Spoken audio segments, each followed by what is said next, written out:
2 in the afternoon, the Baltic Sea. Two F-22 Raptors banked hard over the ice-cold water, their sensors locked onto a formation that was moving too fast to be friendly.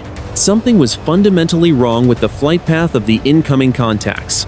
They were not shadowing the border, or loitering in international airspace. They were screaming directly toward the Estonian coast at 1.5 times the speed of sound. The air inside the cockpit of the lead Raptor was thin and smelled of recycled oxygen and the faint ozone scent of high-voltage electronics. Below the silver wings of the jets, the Baltic was a jagged sheet of slate-colored glass, cold and indifferent. The sun hung low on the horizon, casting long, distorted shadows across the clouds. Reaper 1 adjusted his grip on the side-stick controller. His heart rate was steady at 64 beats per minute. He looked at the glass canopy, seeing the reflection of his own visor against the pale blue of the high-altitude sky. On his primary multifunction display, 4 amber diamonds were pulsing. Those were the targets. They were Su-35 flankers, the elite heavy hitters of the Russian Air Force. They were currently 40 miles away and closing the gap at a combined closure rate of nearly 3,000 kilometers per hour. The radio crackled with the voice of the ground control intercept officer. Back in Lithuania, the voice was tight, stripped of its usual professional calm. He told the Raptors that the contacts had ignored 3 separate warnings on the international distress frequency. He told them the flankers were now within the identified engagement zone. He gave the order that every fighter pilot carries in the back of his mind but rarely expects to hear. He declared the targets hostile. Reaper 1 did not hesitate. He toggled the master arm switch to the armed position. A red light illuminated on his dash, reflecting off his flight suit. This was no longer a game of aerial tag. This was a shoot-down mission. He signaled to his wingman, Reaper 2, using a secure, low probability of intercept data link. They did not need to speak. Their computers were already talking, sharing target data and sensor feeds in a language of pure mathematics. The Raptors were ghosts in the machine. Their stealth coatings and jagged, radar-absorbent shapes made them nearly invisible to the aging Russian radar systems. To the flanker pilots, the sky ahead looked empty. They saw nothing but blue sky and thin white clouds. They had no idea that 2 of the most lethal predators ever built were already sliding into a firing position directly above them. The distance closed to 30 miles, then 25. The F-22 Raptors began to climb, trading speed for altitude as they moved into the sun. They wanted the glare of the afternoon light to mask their physical silhouettes. Reaper 1 felt the surge of power from the twin engines as he pushed the throttles forward. The thrust pushed him back into his seat, a heavy, constant pressure against his chest. In the distance, he finally saw them. 4 tiny black specks against the gray haze of the lower atmosphere. They were flying in a tight finger 4 formation, confident and aggressive. They were banking slightly to the east, heading straight for a hole in the NATO defensive line. They thought they were the kings of this airspace. They thought they were the only ones out here. Reaper 1 checked his fuel state. He had enough for a high-speed engagement and a sprint back to base, but not a second more. He looked at the target lock on his head-up display. The circle was solid. The tone in his ears was a steady, high-pitched hum that signaled a perfect infrared and radar match. He was 5 seconds away from the first launch. The silence in the cockpit was absolute, broken only by the steady hiss of the air system. The world outside seemed to slow down. He could see the individual rivets on the wings of his wingman's jet as they flew in perfect synchronization. They were a single weapon system, 2 parts of a mechanical whole. The Russian lead pilot suddenly broke formation. He must have seen something, or perhaps his internal sensors had finally caught a fleeting glimpse of a radar return. The Su-35 flankers began to spread out, their engines dumping massive amounts of black smoke as they pushed into afterburner. They knew something was wrong. They knew the hunter was close. But they were already too late. The 90-second clock was about to start.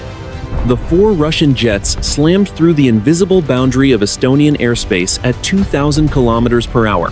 They were no longer just a threat on a radar screen. They were now invaders. Inside the cockpit of the lead stealth fighter, the air felt thick and charged with static. The pilot, known by the call sign Reaper 1, felt the vibration of the engines humming through his flight suit. It was a low, constant growl that resonated in his teeth. Outside, the sky was a cold, piercing blue that felt sharp against the eyes. The sun was a bright, white coin hanging over the horizon, reflecting off the canopy in long, jagged streaks of light. He watched the digital line on his display turn from green to a flashing, angry red. The Russian jets had crossed the line of no return. They were ignoring every radio command, every diplomatic protocol, and every warning. They were flying low and fast, their heavy engines leaving dark, oily streaks of smoke against the pristine clouds. The smell of ozone and sweat filled the small space of the cockpit. It was the scent of a man pushed to the edge of a kinetic cliff. The Russian flight leader pulled his jet into a steep climb, his wings catching the thin air and throwing off twin spirals of white vapor. It was a classic aggressive maneuver. He was trying to gain the high ground, looking for a way to look down and find the ghosts that he knew were hunting him. The Russian pilot did not have a radar lock, but he knew the Americans were there. He could feel them in the empty space of the sky. Reaper 1 pulled back on his control stick. The stealth fighter responded instantly, the nose swinging upward with a smooth, violent grace. The G-force pushed him down into his seat with the weight of 5 men. His vision narrowed as the blood tried to leave his head, but he fought it. He breathed in short, sharp bursts, his lungs working against the pressure. The jet screamed as it bit into the thin atmosphere, climbing toward the sun. His wingman, Reaper 2, stayed tucked in tight. They moved like a single shadow, 2 dark shapes cutting through the light. They were positioning themselves for the kill. They were not looking for a dogfight. They were looking for an execution. The American pilots were trained for this exact moment. They knew that in modern air combat, the first one to be seen was the first one to die. Below them, the Estonian coastline was a blurred line of dark green forest and gray stone. It looked peaceful from 20,000 meters, but the peace was about to be shattered. The Russian jets were now less than 15 miles away. At these speeds, 15 miles was a heartbeat. It was the blink of an eye. Reaper 1 checked his weapons status again. He had 6 long-range missiles and 2 short-range heaters tucked inside the belly of his aircraft. The doors remained closed to keep his radar signature as small as a bird. He was a predator in the tall grass of the upper atmosphere. He watched the Russian lead jet bank hard to the left, its wings shimmering with a metallic glint. The Russian pilot was desperate now, throwing his heavy aircraft into a series of wild, unpredictable turns. He was trying to break a lock that hadn't even been placed yet. The American pilot felt a strange, cold calm. His hands were steady. His eyes were locked on the black specks in the distance. He could see the heat haze shimmering behind the Russian engines. He could see the dark camouflage of their wings. They were beautiful machines, built for power and speed, but they were flying into a trap they could not see. The radio went silent. The ground controllers had said everything they needed to say. The politicians were thousands of miles away in warm rooms. Out here, over the freezing water of the Baltic, there was only the wind, the sun, and the looming violence. Reaper 1 shifted his thumb to the weapons release button. The plastic felt cold through his glove. The Russian formation began to split. They were going to a combat spread, trying to cover more of the sky. It was a logical move, but it was too late. They were already inside the envelope. They were already dead. They just didn't know it yet. The air outside the cockpit screamed past the fuselage at twice the speed of sound, a high-pitched whistle that sounded like a tea kettle at the edge of exploding. He took one last look at the sun. He took one deep breath of bottled oxygen. He felt the heavy thud of his own heart against his ribs. The 90-second clock was about to begin its first tick. The cockpit of the F-22 Raptor became a pressure cooker of electronic noise and physical strain. Reaper 1 felt the sudden, sharp bite of the G-suit inflating around his legs and abdomen. It was a tight, rhythmic squeezing designed to keep the blood in his brain.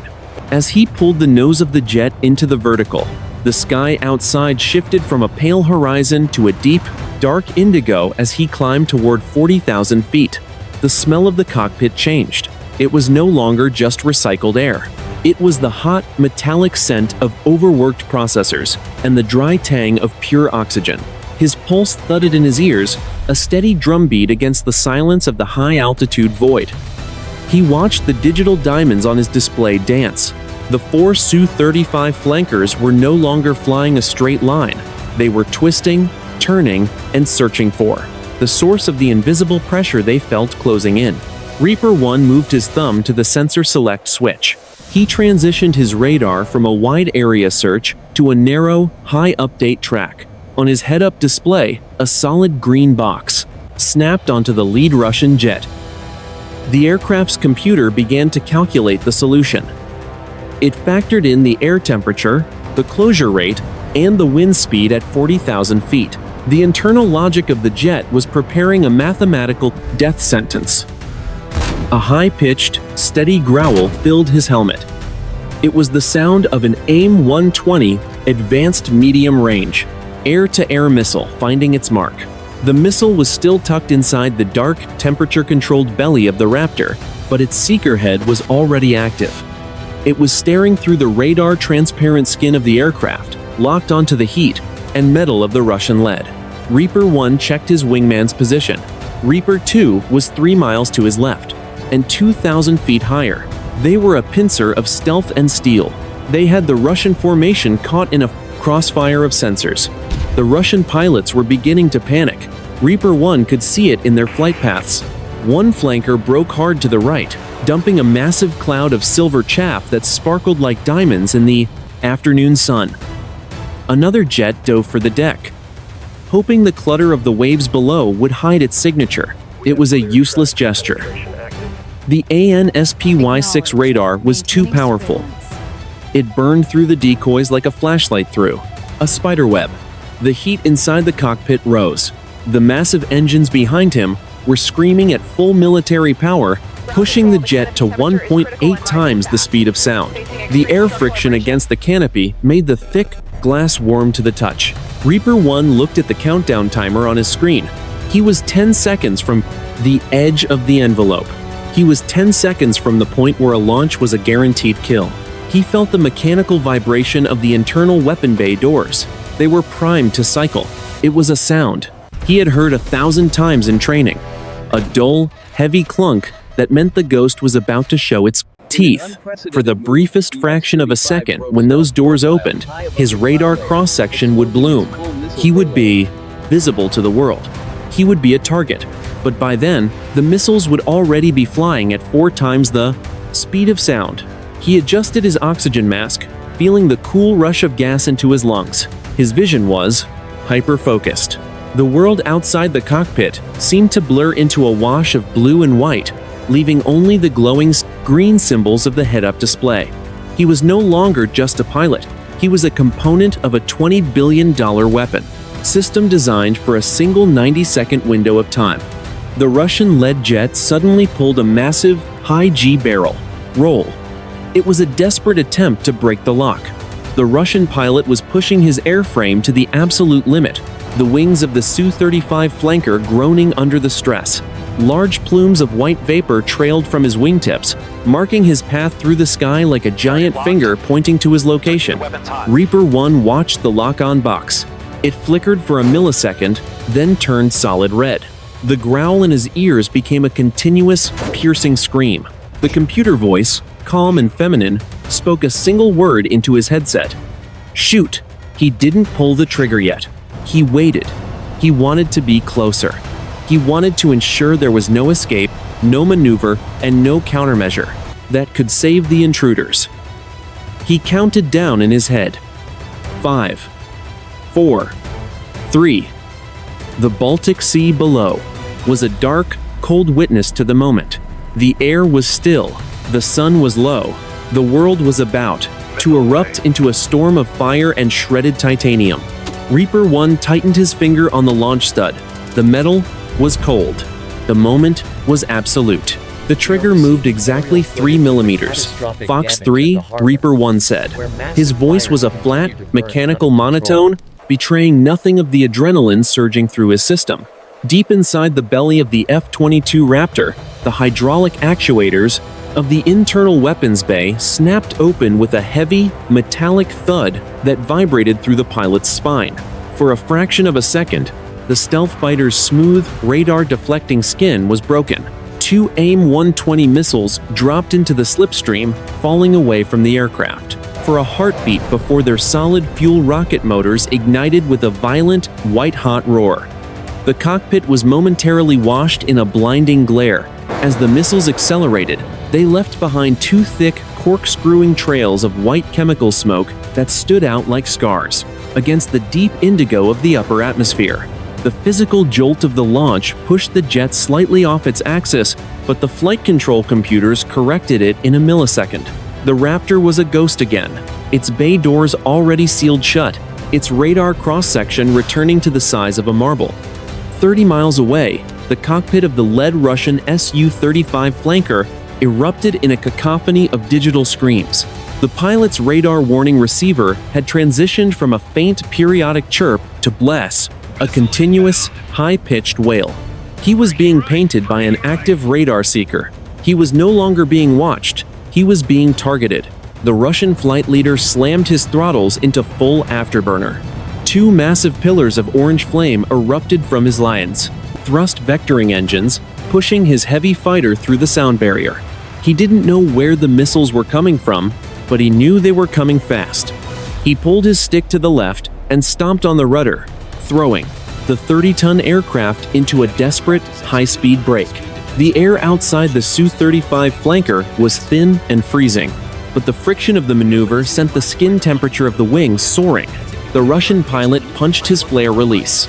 A string of burning magnesium pellets tumbled from the rear of his fuselage, blooming like white-hot stars against the sky. He was trying to give the incoming missiles a hotter, more tempting target than his own engines. In the seat of Reaper 1, the American pilot watched the data link. He could see his missiles through a digital eye. They weren't fooled by the flares. The AIM-120 missiles were intelligent. They were ignoring the burning magnesium and stayed locked onto the massive heat signature of the Russian afterburners. The missiles were closing at 4 times the speed of sound, covering a mile every 1.5 seconds. Reaper 2. Engage. Trailing pair. Reaper 1 commanded. Copy. Fox 3. Fox 3, came the reply. 2 more streaks of white fire tore across the Baltic sky. The engagement had been active for exactly 12 seconds. The air was now a web of intersecting smoke trails and invisible radar beams. Below the cloud layer, the Estonian coast was a dark, silent shadow, unaware of the supersonic chess match happening 7 miles above. The smell of ozone in Reaper 1's cockpit was stronger. Now, a sharp, electric bite that seemed to coat the back of his throat.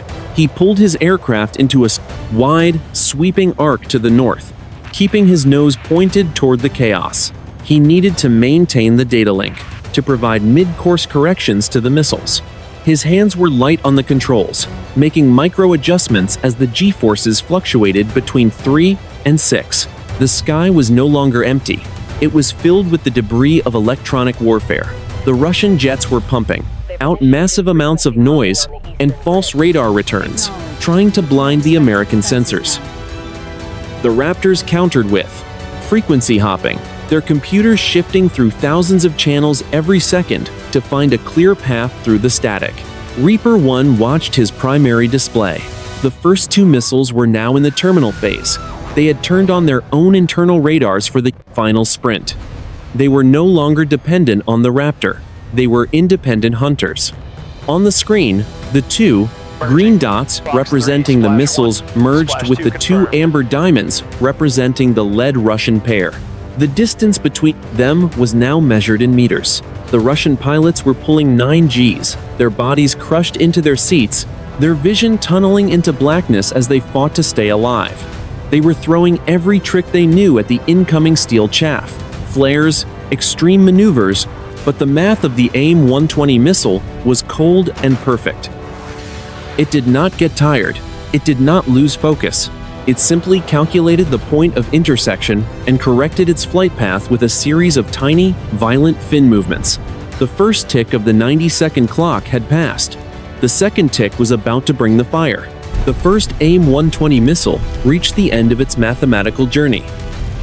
Its internal active radar seeker locked onto the cold, hard skin of the Russian-led jet. The proximity fuse armed itself in a millisecond.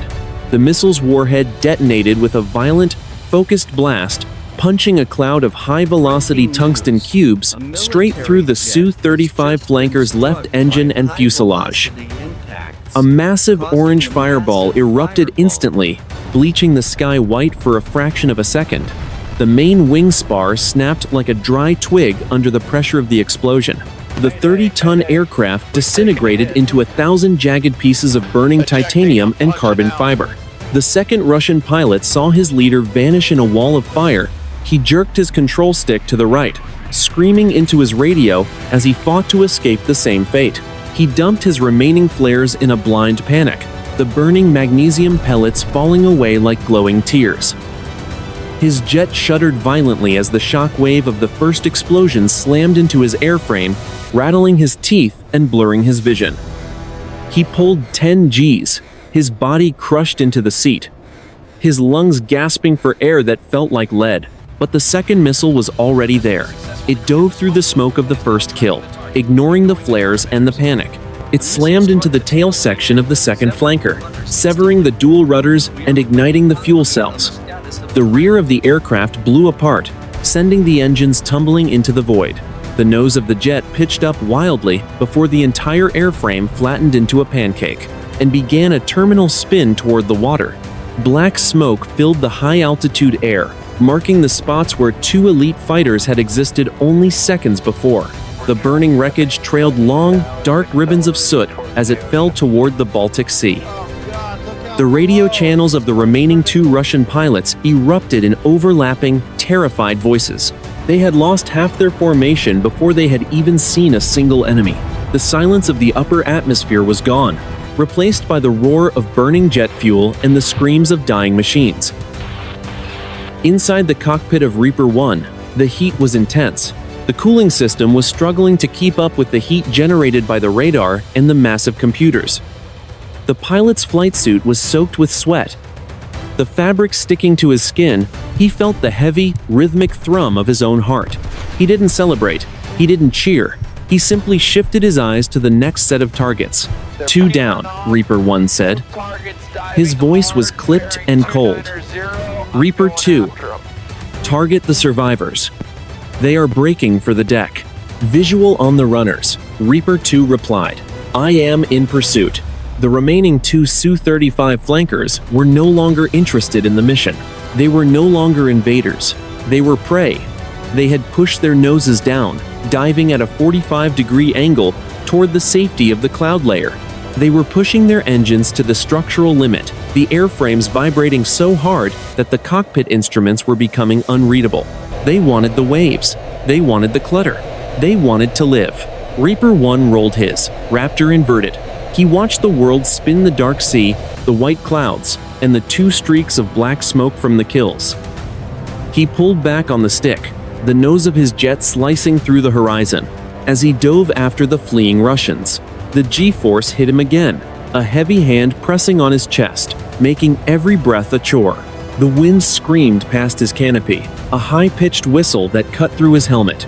The air at lower altitudes was thicker and more turbulent. The Raptor buffeted as it hit the warmer air near the clouds. Reaper 1 checked his display.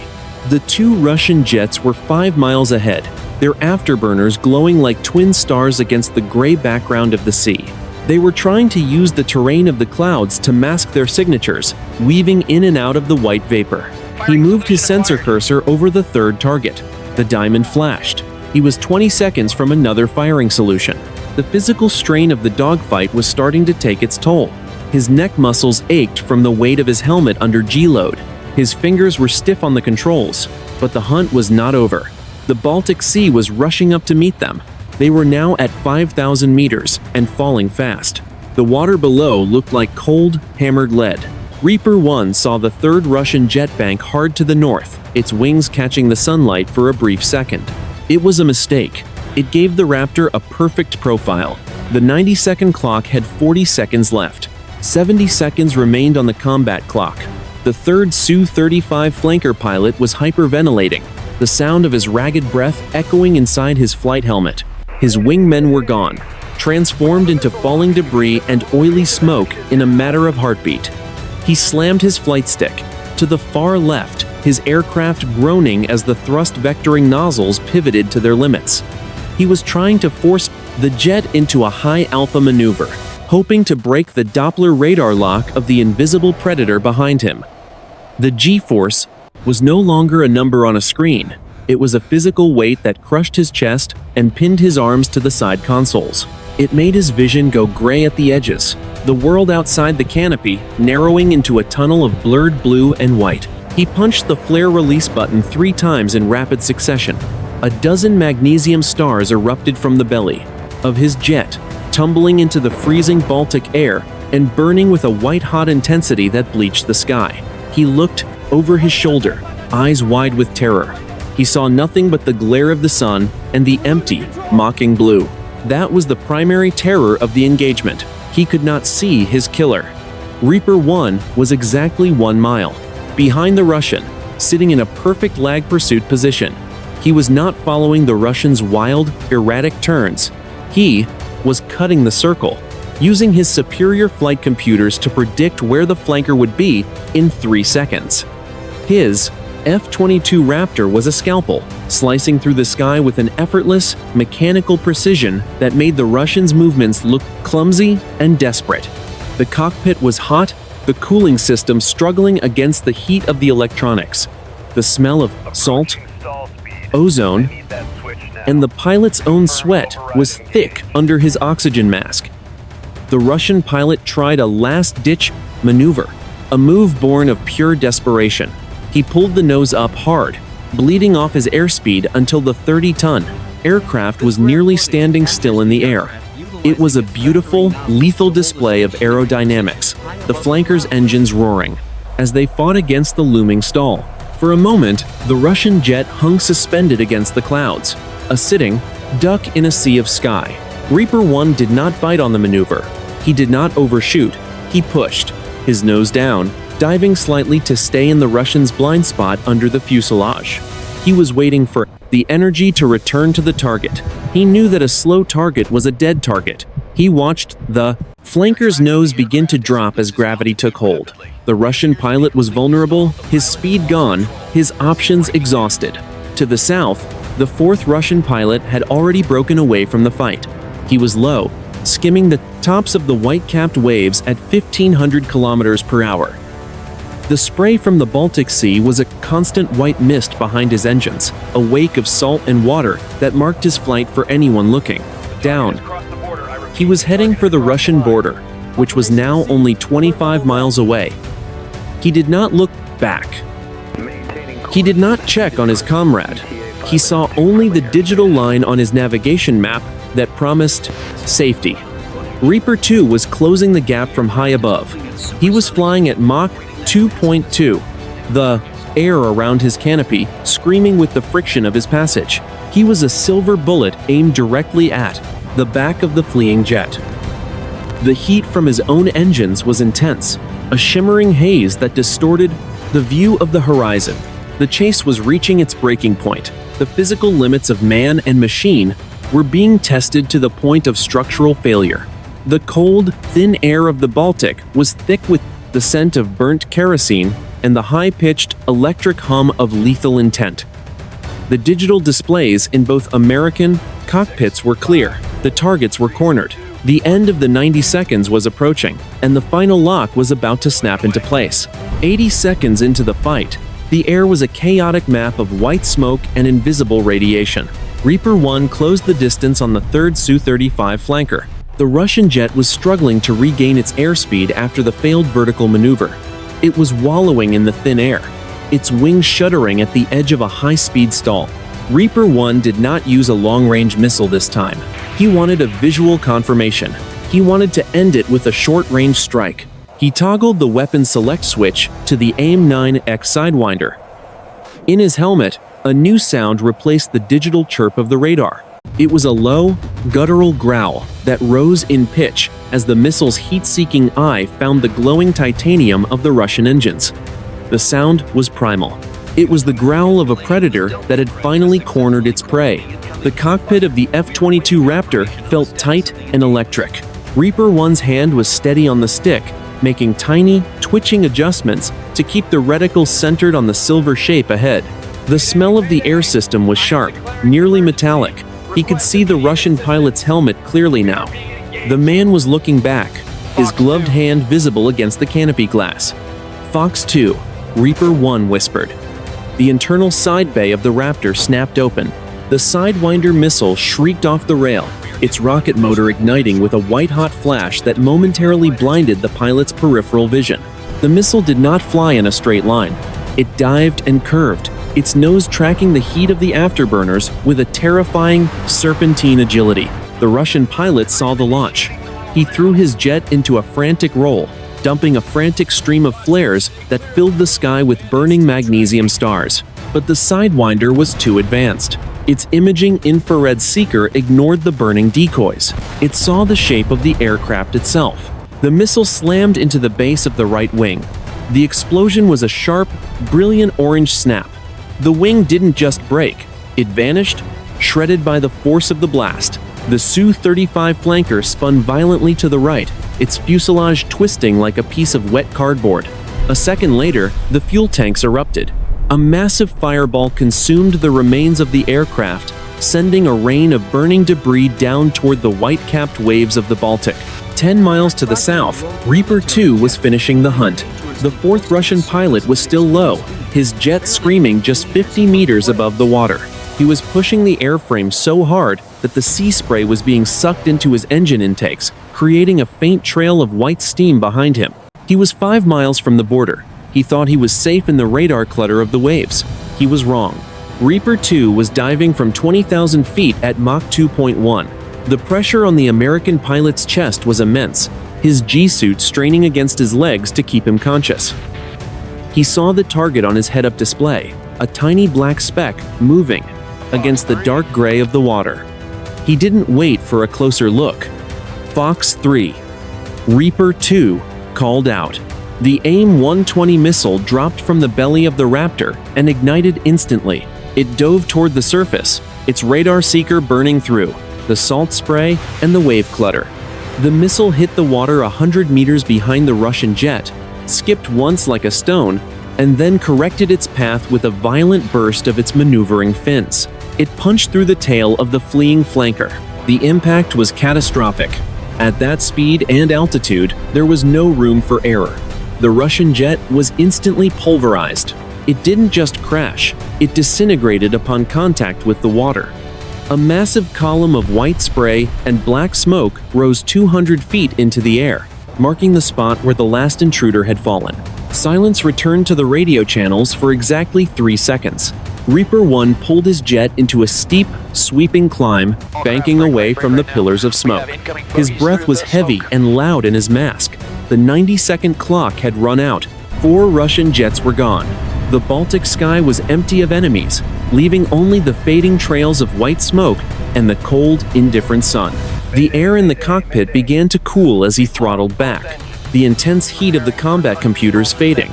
Reaper 1 looked down at the dark water. There were no parachutes. There was only the floating, burning wreckage of the most advanced fighters in the Russian arsenal.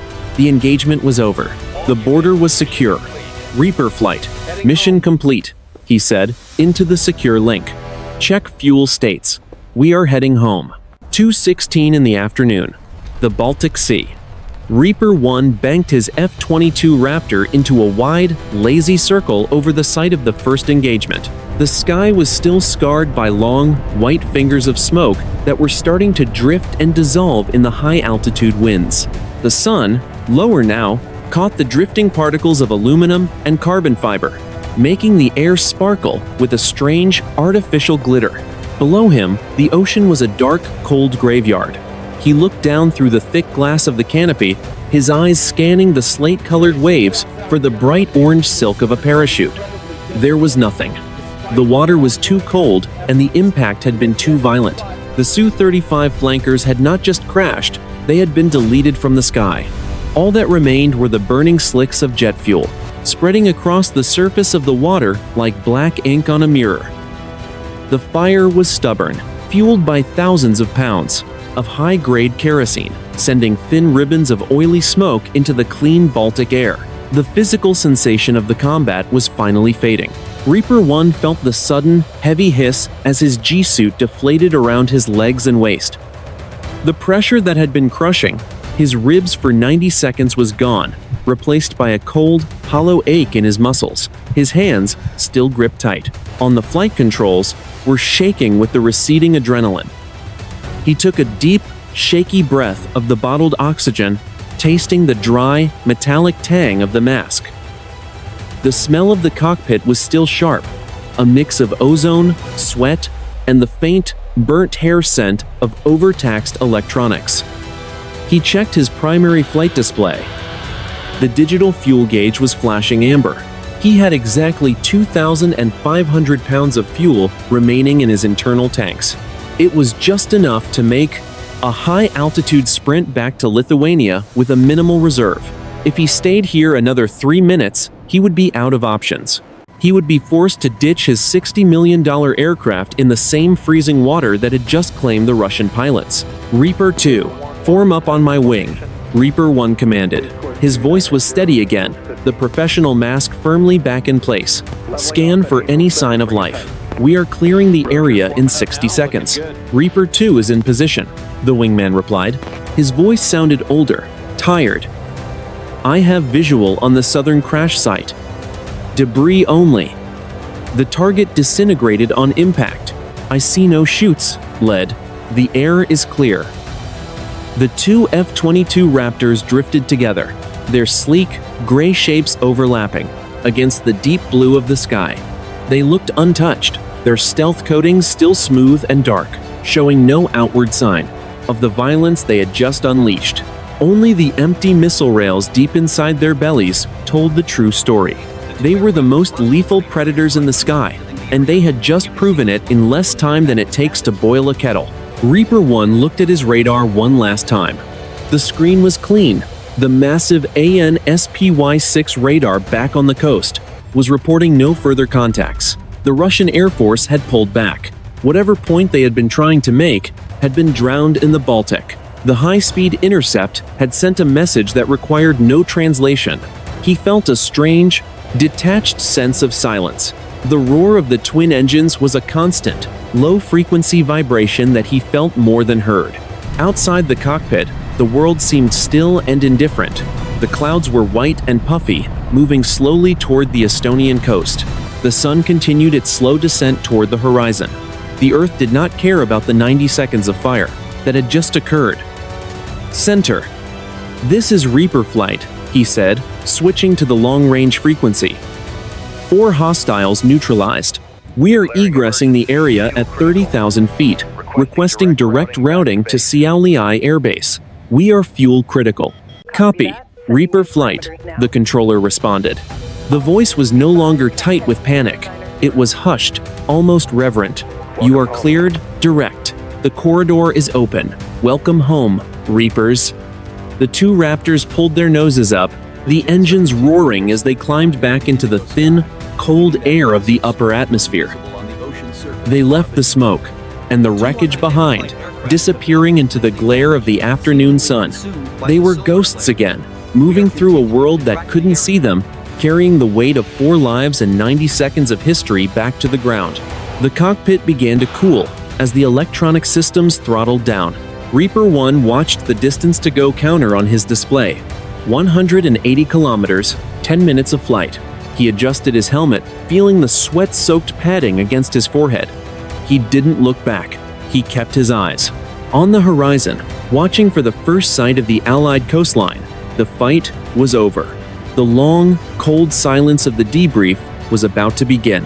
4:45 in the afternoon. Šiauliai Air Base, Lithuania. The two F-22 Raptors dropped through the heavy, gray cloud layer, their landing lights cutting through the Baltic haze like twin beacons of cold white fire.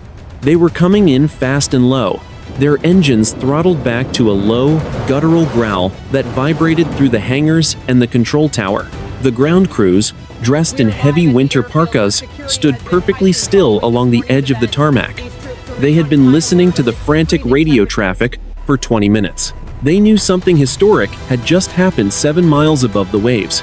Reaper 1 felt the jarring thud as his landing gear slammed onto the concrete. The tires screamed, leaving long streaks of black rubber.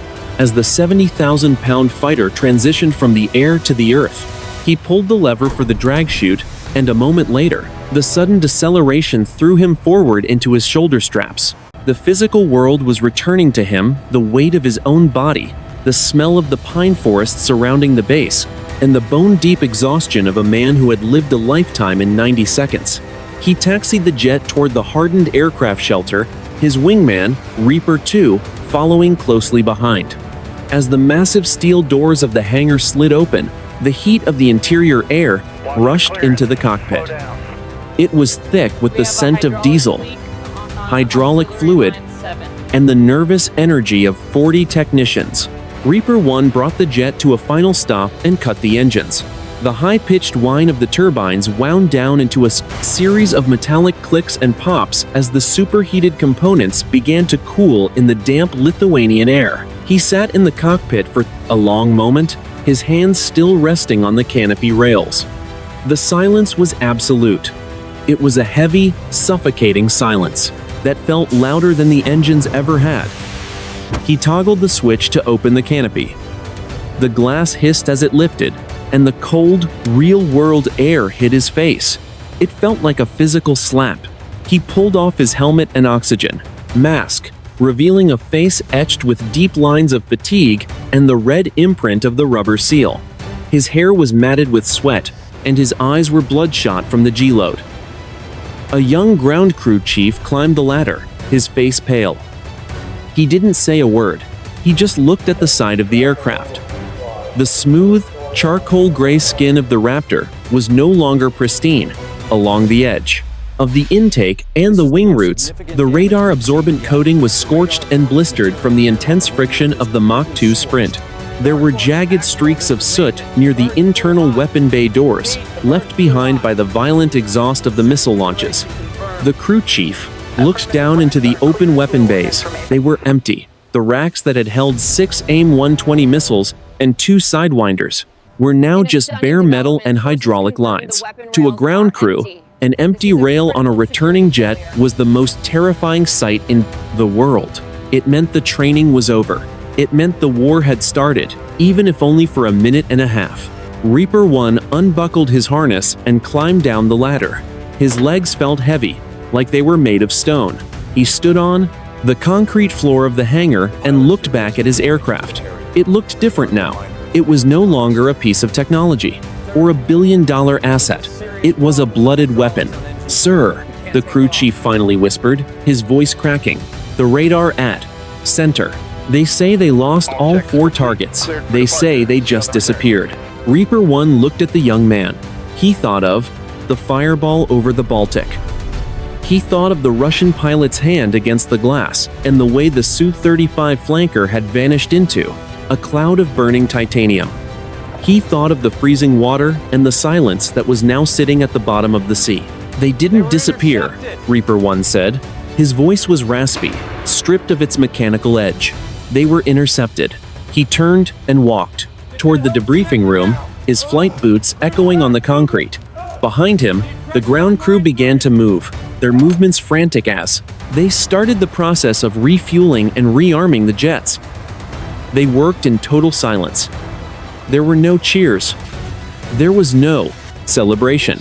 Everyone in the hangar understood the gravity of what had just happened.